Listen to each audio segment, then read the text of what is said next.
Hey, welcome everyone to Mystics Pregame. We got Cardo W. Jr. I'm Wilson Tarpley Jr.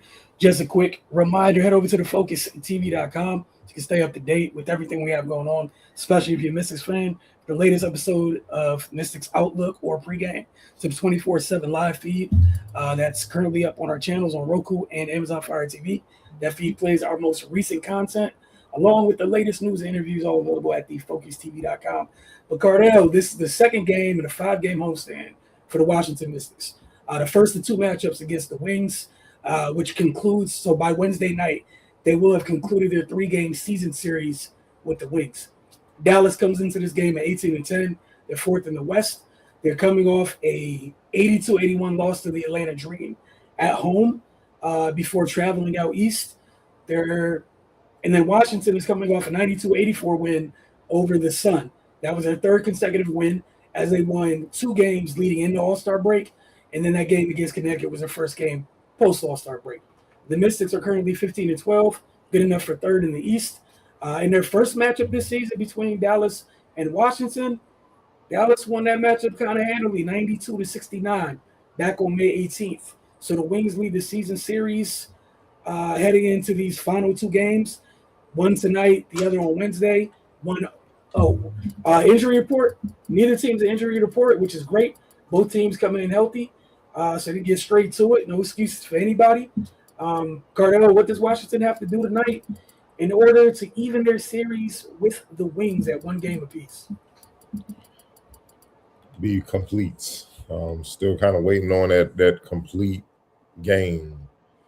We chalked that last one up to win over the Sun because they came out, it was flat, then they battled back, got a big lead in fourth quarter. Connecticut made a big run and made it a game, but the game should have been over. We chalked that up to, post All-Star break, just low energy, post All-Star break type of play. Cool. This you don't have time for that tonight. You're dealing with one of them teams that's capable of making a deep playoff run, possibly even winning the championship. Because they're clicking on all cylinders, man. And fourth in the WNBA, obviously 18-10. They're top 5 on both ends of the floor. They're fourth in points per game, 89.9, and then fifth in points allowed, 86. Fourth in offensive rating, 113, and then they're fifth in defensive rating, 108.2. So they get it done on both ends of the floor. The crazy thing about both of these teams, they're both 7-3 in their last 10 games coming in. So something is going to have to give. And yes, the Wings, they beat the hell out of them early in the season back in May, but that was a totally different Mystics team. Again, the Mystics are the youngest team in the WNBA. They were learning themselves. It was a lot. They were trying to figure a lot of things out. The Mystics are a totally different team now, which is why this matchup is so intriguing and something. Obviously, if you're a Mystics fan, you definitely want to pay attention to. But even if you're a WNBA fan, you need to pay attention to because it can go far for more so for the Mystics, a confidence builder to let them know they belong in that playoff race. Like I believe right now they're 7th in the standings after they deliberately lost to the Aces last night. But look, we all know what the deal is, man. It starts with Paige Beckers, man. One of the top 5 players in the W, if you want to go there. Averaging 20.7 points, leads the team, 6.2 assists, 4.2 rebounds, 51, 38, 84 shooting splits. This is why we said Georgia, she's the X factor for the Mystics, and how far they're gonna go.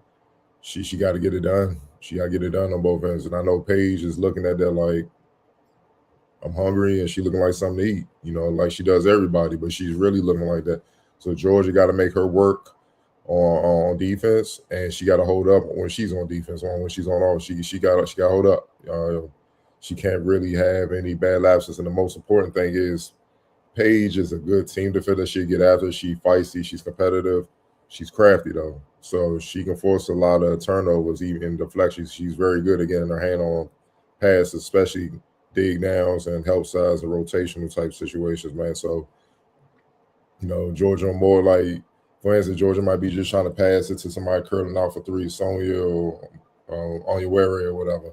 Can't throw the lackadaisical pass. Paige will bait you into that and then get a hand on it. She may not get the steal, but she'll deflect it. It might go out of bounds, or deflected, pops up. Now they got the turnover. Those turnovers add up. And if the Wings get off to the races, it's going to be a long night. So you got to try to contain Paige. One thing is she gets points and she makes her teammates better. You know, my mentality, you got to take one thing away. Look, either she going to score or she going to get everybody else the ball, but she can't do both. If she's doing both, probably means y'all in a lot of trouble. So you got to take something away. Easier said than done, I know, but you got to do something. That's Mystics got players too, and they're pros too. You know, we know about Rika Ogunbowale. When she's on her game, she could be one of the most dynamic scorers in the league, 14.9 points. Hasn't shot the ball well this season outside the free throw range, and hey, she's shooting pretty well from deep, 35%, just under 35%. She's shooting 89% from the free throw line, but 37% from the field.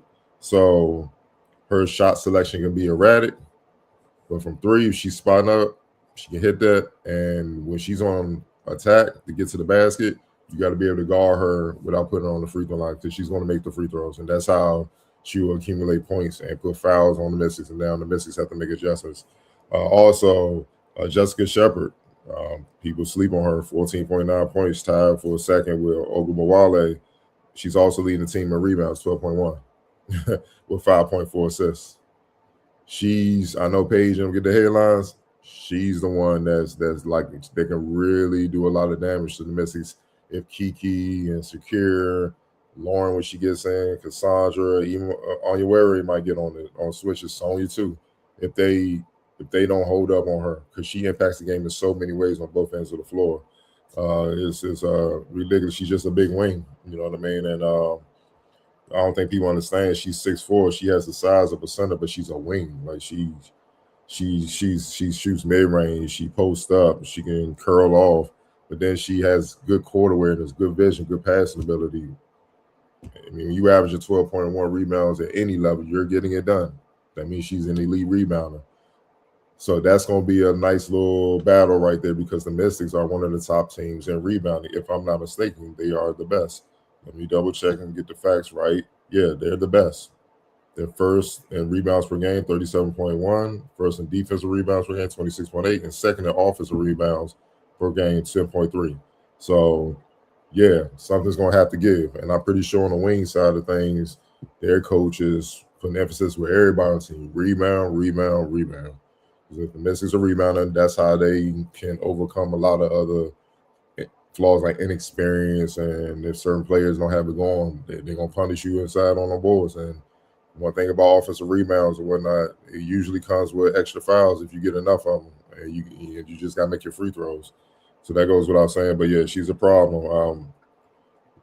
How mobile she is, I think it's going to be a tandem thing where Kiki and Shakira get their shot at her because for the most part, those are the four main starters. I'm going to get the AZ in a second, the local product. Rike, Jessica, and Paige, those are the four main starters. And then, it goes by committee with Kyer. I believe Kyer is the other one. So we're going to see how they match up when they start the game. But you definitely got to deal with her. And obviously, AZ, she's already established herself as one of the most efficient scorers, especially from three in the league, 13.5 points per game. Also, Sean has improved throughout the season defensively, 1.7 steals per game. So, yeah, you got to keep her – you got to make her uncomfortable. She's shooting 46, 39, 78 splits on the season, and that 39% from deep can hurt. She gets going. So that she's one you got to really keep an eye on. Then you got all the Maddie Seacrest, Isaiah James, Kyer, who's more of a defensive type big, dirty work big, 6'6". Yeah. You Odyssey Sims, whatnot, man. Look, they have players that are capable coming off their bench and making an impact. Veteran players that have done it before, but now playing a role. So it's a good test for the young Mystics because obviously the wings are far more experienced. They're far more together in jail. The record dictates that, but the Mystics are a different team. So the Mystics, especially that starting five battle, it's smoke at every position. Literally, it's drama at every position. You can't duck nothing. Like even if you want to, you can't. So we going, and but the thing is, the Mystics are at home, and if I'm them, if they're the competitors I feel they are, they remember that beat down to Dallas earlier this season. So I'm pretty sure they want to repay the favor, show them we're a different team, and then show the rest of the league like, yeah, those 2 wins before the All-Star break weren't a fluke. You know what I mean? You know the league ain't counting Connecticut Sun with no Griner and their lottery round. You want to prove that we're up there and we're coming. And that's the type of game. This is the type of game tonight to kind of send that message, man. So with that being said, man, contain those ladies, man. Guard them without putting them on the free throw line. Even though they don't shoot a lot of free throw attempts, they're dead last. The Wings are at free throw attempts. When they get there, they make them. So you got to keep them off the line. Continue to rebound the ball. I don't got to say that the Mystics are the best in the league at that. They know that. Assists. They're second in assists, 22.4. Page has a lot to do with that as well as Shepard. That means the Mystics on their rotations, they got to be on point. They got to get over screens. They got to be on rotations. You got to make people feel you. You know what I mean? You got to box out. You got to contest everything. You got to move your feet. You got to talk. You got to communicate, and you got to get back on defense. That's sometimes where teams come back because the bigs that get tired. Now everybody's jogging, and they don't take much. 2 or 3 misses can lead to a 6-0 run, and that could be the difference of you losing the game. So you got to get back and stay sound defensively, and also the Wings don't turn the ball over. They only average 10 turnovers a game. They're second in the WNBA at that. So they don't make many mistakes. So you can't afford to give them extra chances. So they got to play an efficient game on both ends of the floor for the entire game. It's doable. We've seen them do it. Come close to doing it for a full game, but this is the night where they got to try to put it together. And I believe if they're able to put it together, that can give them the confidence that they can consistently build off that and they can continue to do it, because that's what it's going to take to get them where they want to be. Yeah, I'm right with you. Like you said, I think the biggest point was that Washington isn't the same Washington Dallas saw earlier. And you touched on Jessica Shepard. I had already pulled up, ready to go. That in that game, you talk about all the different ways she impacts the floor for Dallas. She had 12, 16, and 6 in that game. It was 4 and 7 from the floor. Like, she's a problem. She just wasn't healthy when she was on the Lynx. When she was on the Lynx and she was healthy, we saw that. We saw what we saw in college from her. This Dallas, fortunately for them, they got a really healthy version of Jessica Shepard, and we're seeing, as you laid out earlier, we're seeing everything that she brings to the table. But yeah, like you said several times this season, this is one of those tests tonight and Wednesday before seeing how Washington does. As you said, it's not the same Washington team as earlier, and I'm really looking forward to see how the bigs respond in this one, because I thought in that first game earlier, regardless of, we know they were different than now. Love Jessica Shepard. There should have been more resistance to her, what she did in that game with Washington's bigs. I feel like 2 things could be true. Is as good as Jessica has been this year, Washington's, that 3-woman front line they have, like, we've seen them do yeoman's work this season. To big teams, we've seen them bully big teams inside. So I'm anxious to see how they respond tonight. But like you said, man, should be a great game. We'll find out a lot. And we'll check in with you guys afterwards on Outlook. So y'all enjoy the game. One last thing. You had anything else? Go ahead. One last thing. And that loss, turnovers was a huge thing. That's when the Mystics were correct. I mean, majority of the season they had, man, but they, towards the All-Star break, they started, doing better in that regard, keeping the turnovers down, and that's why they started winning. And it's kind of continued. But that game, when they lost big on 92-69, they turned the ball over 19 times, and the Wings scored 23 points off that. Meanwhile, the Wings only turned it over 9, and the Mystics only scored 11. So that had a lot to do, because pretty much everything else, and 3-point shooting, they made 11, and the Mystics won 5. But how many of those 3-point shots that they made came off of live ball turnovers where nobody's back, and now they just in rhythm, catching and shooting. See what I'm saying? So, but everything else for the most part was pretty, even outside of that. And so I want to see what they look like when and the Mystics didn't shoot the ball well overall. So I want to see what they look like without giving them extra chances. And like I said, they're a different team. That was literally, they were both 2-2. That was the 4th game of the season for both. That's a long time ago. That's ages ago in this season. Yeah, that's the key. They get to turn the ball over. It's going to get ugly. But, they fired up. AZ's back home.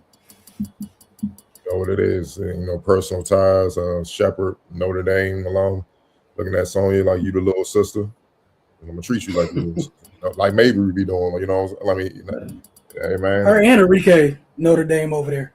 Oh yeah, I forgot about that. Yeah, you the little sis. You the little sis. You know, I understand what the big sisters are. So we fighting for something too. I don't have no ring, so well, Shepherd does. You know, I think she won one with Minnesota a while back. Depending on how long she was. I don't know. I got to see how long ago she was with them, but at least she was in the mix and one. You know what I'm saying? She knew it. But yeah, it should be an exciting game, man. And this is what we were saying. Like, and the second half of the season, we've been talking about going in all so great. Every team is in kill mode now, so it should be a fun game, man. I'm excited to watch it. For sure. And we'll check in with you guys afterwards for Mystics Outlook.